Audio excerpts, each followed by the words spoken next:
네, 오랜만에 상하이에서 즐긴 파인다이닝 영상인데요. 맛은 물론이고 분위기와 서비스, 코스 구성까지 너무나도 완벽했던 저녁 코스. 개인적으로 최근에 먹었던 정찬 중에서 가장 맛있게 먹었던 집이 아닌가 생각됩니다. 이 집은 제가 예전에도 한번 소개를 한 적이 있었는데 오늘 와서 먹고는 그때 먹었던 거는 정말 아무 맛도 아니었구나 라는 생각이 들더라고요.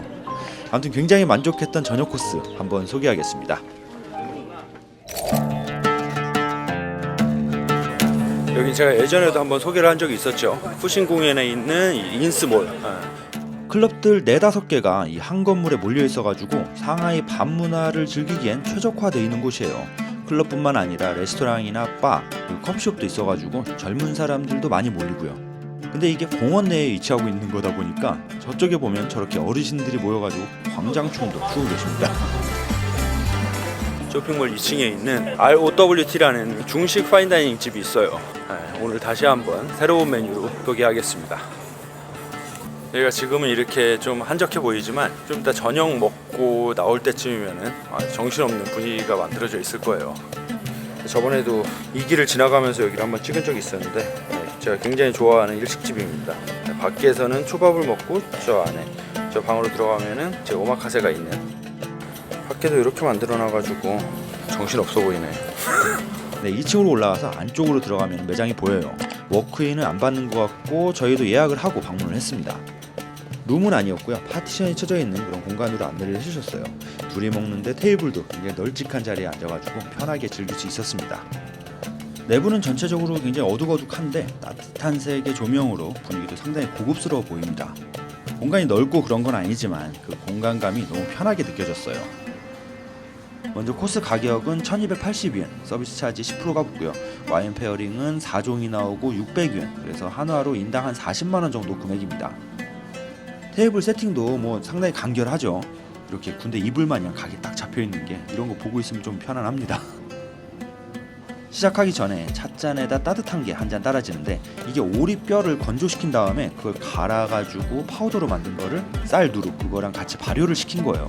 그걸 또 갈비탕이랑 남방 지역의 인삼이라 불리는 그 오지모도, 그리고 배, 그 외에 뭐 각종 약재들을 넣고 수시간 끓여져가지고 만들어진 탕입니다.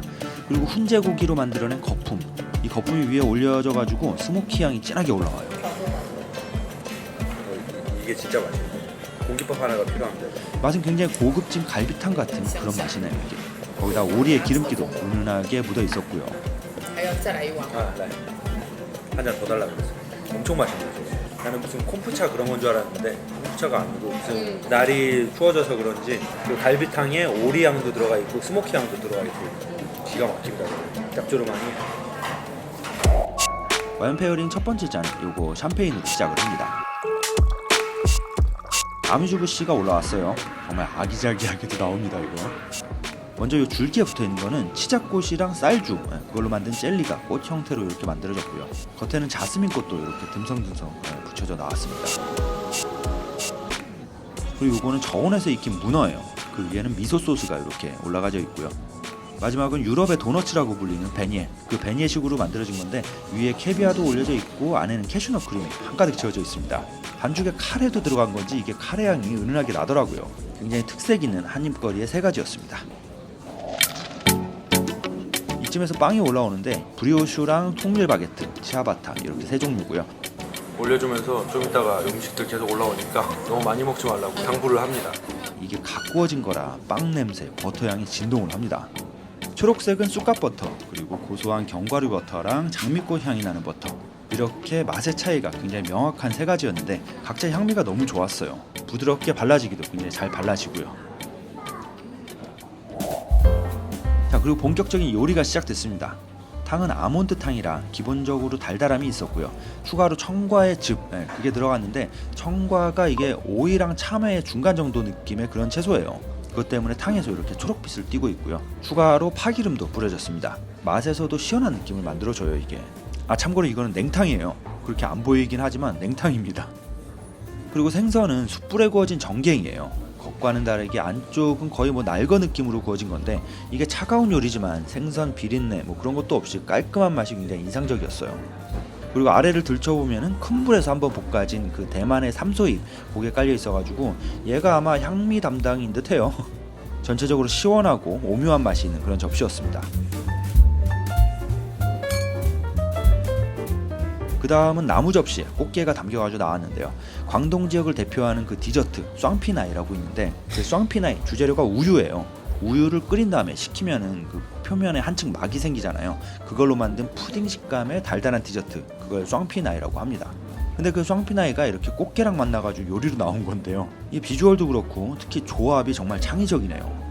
잘게 찢겨진 게살이랑 그리고 새싹고수, 그 새싹고수도 들어가 있지만 고수향은 뭐 느껴지지 않아가지고 먹기 편했습니다. 위에 캐비아가 적절하게 짠맛도 내주고요. 그리고 쌍피나이, 그거는 대부분 우유로 만들어지는데 여기선 일반 우유가 아닌 버팔로 우유, 그거랑 마카다미아, 그걸로 그 쌍피나이를 만들어가지고 고소함이 정말 폭발을 합니다. 간이 세지는 않았어요. 게의 감칠맛 그 위주로 먹었고요. 중요한 건 이것도 냉채였습니다. 이게 말로는 도저히 상상이 안 될 것 같은데 저도 처음 먹어보는 맛이었어요. 처음 먹어보는 맛있는 맛? 네. 익숙하다고 생각했던 재료들이지만 이게 낯선 조합으로 이렇게 환상적인 맛이 나온다는 게 정말 대단한 것 같습니다. 두 번째 페어링으로 화이트 와인이 따라져요.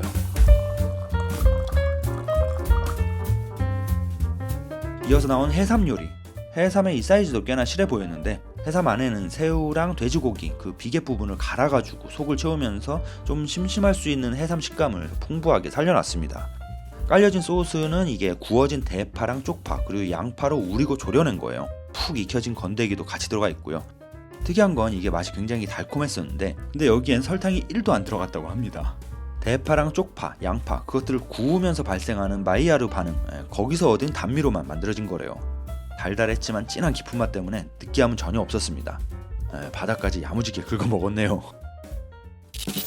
그리고 이번 접시 정말지 이거 엄청납니다 이거.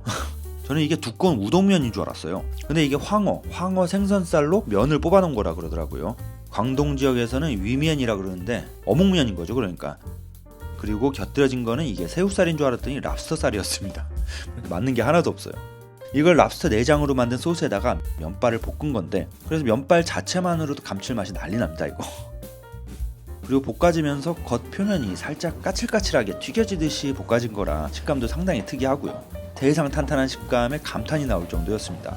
전체적인 간은 또 매콤한 맛이었었는데 인도의 카슈미르, 멕시코의 할라피뇨랑 사천고추 이 외에도 10가지 이상의 향료로 만들어진 고추기름이 들어갔는데 아무래도 이 집이 파인다이닝이다 보니까 땀이 맺힐 만큼 맵고 뭐 그러지는 않았지만 그럼에도 불구하고 상당히 중독성이 있었습니다. 이거는 정말 한 그릇 더 추가하고 싶더라고요. 이번 접시는 굉장히 광동스러운 요리인데요.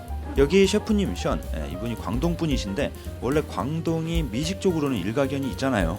거기다 외국에서 활동한 그런 경력도 많고 하셔가지고 정말 좀처럼 보지 못하는 그런 메뉴들이 이분 손에서는 하루가 멀게 출시가 되고 있거든요. 머레이 대구 생선 요리입니다. 머레이 대구가 처음에 호주 머레이강 거기서 발견된 생선이라 중국에서 흔히 접하는 그런 생선은 아닌데요.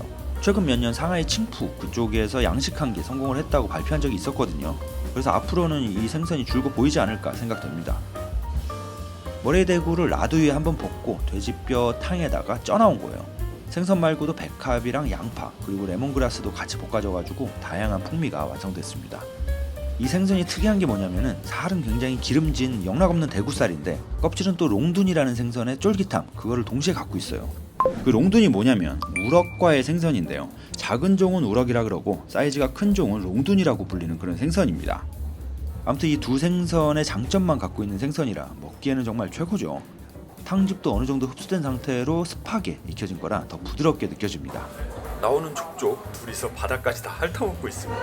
메인이 나오기 전에 입가심용으로 나온 건데 접시가 상당히 이쁘죠 요거.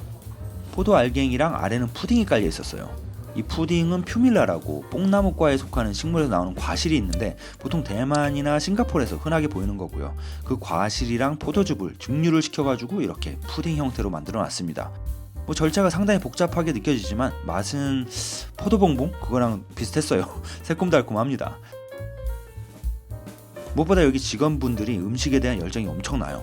설명도 굉장히 완벽했는데 이게 본인이 먹어도 너무 맛있으니까 이걸 막 추천하고 싶은 마음이 설명하는데도 확실하게 느껴지더라고요. 자, 그리고 나온 메인 오리 요리예요. 광동 지역의 명물 파니아라는 오리를 사용을 한 거고요.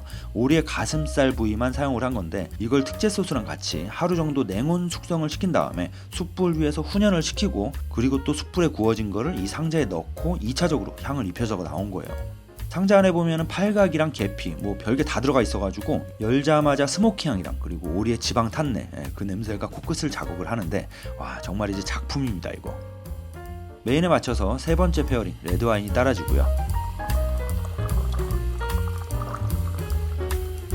오리는 따로 소스나 그런 거 없이 간단한 씨솔트만 살짝 뿌려준 상태입니다. 요 도톰한 오리 껍질 요거는 굉장히 바삭했고 또 중간 기름층도 명확하게 자리를 잡고 있어가지고 좋은 재료라는 게 입으로도 느껴져요. 이 향기는 굉장히 담백했었는데 식감은 꽤나 좀 느끼하네. 요즘 이런 류의 정찬에서는 메인 디쉬로 스테이크가 잘 안 나오죠. 보통 정찬 코스다 하면은 새로운 요리에 대한 기대감이 있기 마련인데 메인 디쉬가 스테이크다 그럼 좀 김 빠지는 경향이 있어요 개인적으로. 이 스테이크가 요즘은 어딜 가도 워낙 잘 나오기도 하고 하다못해 저 같은 사람이 집에서 인터넷 보고 몇 번만 해봐도 엄청 맛있게 나오거든요. 그래서 그런지 메인으로 오리나 비둘기로 많이 대체되는 것 같습니다 요즘. 그 다음은 주식으로 굉장히 묵직한 게 나왔어요. 어교 덮밥인데요. 저번에도 느꼈지만 이 집은 어교를 참 잘 활용하는 것 같아요. 일단 적당히 도톰한 상태의 어교. 이 어교는 육수에 익혀진 거고요. 아래에는 흑돼지 삼겹 부위가 얇게 썰려진 건데 이걸 라드유에 볶아 나왔습니다. 어교에 돼지고기 이렇게 좀 묵직하고 느끼한 조합이다 보니까 씁쓸한 맛에 고과 요것도 한 덩어리 같이 들어있어요. 소스도 짭조름하고 베이컨 향이 진하게 나기도 해가지고 이거는 밥 비벼 먹기 딱이에요. 이제 안에 여기 고가가 들어있어가지고 뭐 절대 느끼한 것도 없고 아주 좋습니다. 쌀은 신장 지역의 그 양즈즘이라고 해가지고 다른 쌀보다 좀 작고 뚱뚱한 그런 쌀을 사용을 한 건데 살짝 설익은 듯하게 하나하나 남남처럼 분리돼 있지만 씹으면 또 약간 찹쌀 같은 그런 식감이 있어가지고 씹는 맛이 상당히 신기하더라고요. 정말 이런 파인다이닝 와가지고 정말 오랜만에 이런 주식 같은 주식을 만난 것 같아요. 그나저나 이것도 순식간에 한 그릇을 비웠습니다. 자, 입가심으로 나온 소르베. 소르베는 신장 지역의 자두로 만든 거고요. 위에는 구아바를 한 겹 한 겹 이렇게 올려가지고 뭐 이런 굼벵이처럼 만들어놨습니다. 그리고 아래는 파인애플이랑 레몬으로 만든 젤리가 깔려 있었고요. 전체적으로 새콤달콤 안에 특이했던 거는 짭조름도 같이 들어가 있었어요. 덕분에 입 정리가 확실히 되는 기분입니다. 이제 마지막으로 디저트가 나올 차례인데요. 와인으로 요 달달한 찔리캔 한 잔이 네 번째 페어링으로 따라집니다. 디저트 두 가지랑 그리고 차 한 잔 이렇게 나오는데 먼저 이건 프렌치 토스트예요. 버팔로 우유를 머금은 토스트, 그걸 버터에 구운 거고요. 위에는 녹용균이라는 버섯으로 만든 아이스크림, 그 사이를 보면은 얇게 썰린 버섯이 한층 깔려 있는데 이게 토스트는 뜨겁고 아이스크림 차갑잖아요. 그래서 그 아이스크림이 쉽게 녹을까봐 이 버섯으로 한층 분리를 해놓은 것 같습니다. 제 영상 자주 보신 분들은 아시겠지만 제가 원래 디저트는 잘 안 먹거든요. 근데 요즘 들어서 이 디저트의 달달함이 점점 좋아지더라고요. 이게 살이 찔 징조인 것 같은데 아무튼 고소하고 달달하니 괜찮았어요. 그리고 발이라는 글자가 새겨진 마장 모양의 쑥떡, 안에는 들깨가루로 채워져 있고요. 요거랑 같이 복건성의 백차가 따라지는데 요 백차도 간단한 그냥 백차가 아니라 백차에다가 결명자랑 당귀, 당삼 같은 그런 약재들이 추가로 들어가가지고 좀 차분하게 코스 마지막을 정리해주면서 식사가 끝났어요. 오늘 이게 음식들이 화면으로는 어떻게 잘 전달이 될지 모르겠는데 참고로 저희가 이날 먹은 게 가을 코스였거든요. 근데 다음 달이면은 겨울 코스로 메뉴들이 리뉴얼 된다고 합니다. 겨울 메뉴도 물론 기대는 되지만 구성이나 맛, 서비스 이 모든 게 굉장히 섬세하다 보니까 굉장히 만족했던 식사여서 주변 사람들한테도 추천을 많이 했었거든요.